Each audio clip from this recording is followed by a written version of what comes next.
Bonjour, bienvenue dans cette capsule pour en savoir un peu plus sur la tension électrique du courant.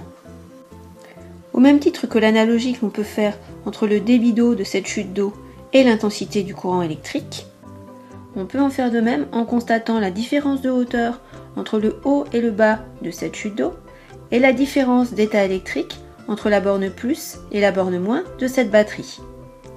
D'une manière générale, la différence d'état électrique aux bornes d'un dipôle correspondra à la tension électrique. La tension électrique est donc une grandeur physique notée grand U. Et oui, pas très logique, mais le grand T était déjà pris pour la température. Comme toute grandeur physique, la tension électrique possède une unité.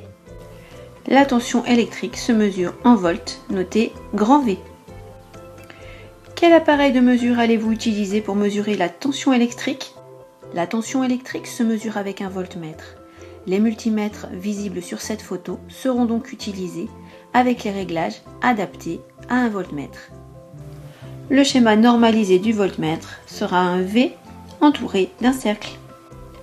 Comment placer le voltmètre dans un circuit? En série ou en dérivation?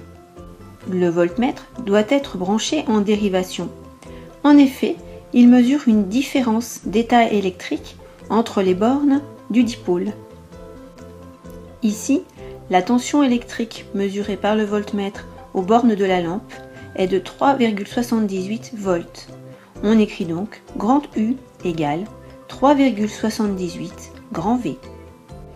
Et voilà tout ce qu'il faut savoir sur la tension électrique avant de passer à l'action.